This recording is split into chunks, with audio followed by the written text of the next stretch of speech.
There's mounting embarrassment in Canada and the US right now after they mistakenly targeted China for transnational offences, then discovered it was India which was committing those alleged crimes, and at a much more serious level.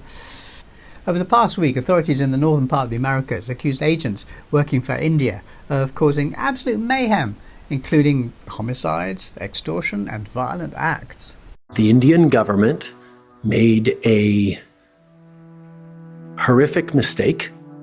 Canada and India each expelled senior diplomats in recent days, and the United States last Thursday issued indictments saying Indians have been plotting to assassinate an American citizen, among other crimes. Why didn't agents in the US and Canada see what was happening earlier? Because their eyes were elsewhere, on people who had, shock horror, visited Hong Kong or southern China, people who still to this day have not been found guilty of anything at all, except being in this dangerous part of the world at some point. Ooh.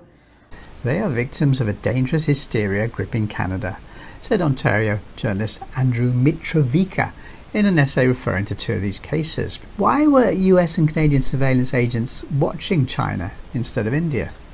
Now, the root of this problem lies in a change of policy by the Five Eyes countries. That's the US, UK, Canada, Australia and New Zealand. Here's the background in 30 seconds. For decades, Hong Kong obediently played its part in international justice. When the US wanted criminal fugitives returned, the Chinese city extradited them to America. They sent loads of them. And the good relationship worked both ways. Then the G7 urged Hong Kong to expand its extradition treaty list. But when it did so, the US used it as a hybrid warfare flashpoint, spreading disinformation about it to trigger huge protests. The Five Eyes nations then unilaterally cancelled their extradition pacts with Hong Kong, creating a rift in international justice that literally harmed both sides and benefited no one. Now, to add insult to injury, when Chinese fugitives hide in Canada or the US, they're regularly relabelled dissidents.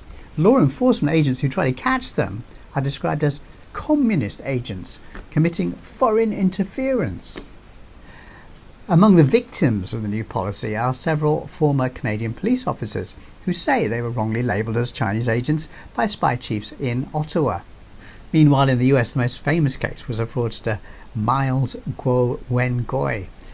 China said he was a crook, but in the US he was initially positioned as a politically persecuted dissident from China, before the authorities discovered him defrauding Americans this year and convicted him. But now comes the twist in the tale. While spy bosses in the US and Canada have been working hard to shape the facts to fit their anti-China narrative, one Asian giant was apparently up to nefarious activities in North America. Not China, but India. Agents of the Indian government participated in the killing of a Sikh separatist leader in British Columbia, Canadian Prime Minister Justin Trudeau said. Furthermore, Indian agents were using a gang to carry out homicides, extortion and violent acts against Canada-based supporters of a banned Indian movement. Also, Ottawa claims. India has angrily denied the allegations and claims no hard evidence has been provided.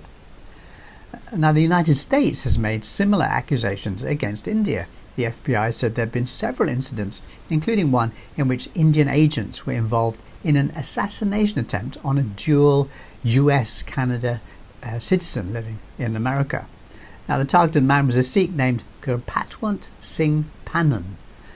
He told the press that the attempt on his life on American soil was a blatant case of India's transnational terrorism, which has become a challenge to America's sovereignty and threat to freedom of speech and democracy. Freedom of speech and democracy in America? Mr. Pannan comes across as a man obediently drinking the Washington Kool-Aid. But the key fact is this: both Ottawa and Washington are expressing outrage that Indian agents were in their countries acting outside the law. Yet US and Canadian intelligence agencies routinely work outside the law, as do British spies. The US in particular is widely associated with black ops, cross-border kidnappings, renditions and overseas assassinations, not to mention spying on allies, enemies, and its own citizens. So, wealthy nations obsessed with global Western supremacy are pretty much free to roam the world, breaking international law. But if India does the same thing, the authorities come down hard, wagging their finger. And if you're associated with China, you don't even have to break any laws. They'll finger your collar. Now I have a wild and crazy idea. Why don't we switch to a system where it's wrong for anyone to break international law, even if they're Westerners? How about that? Peace.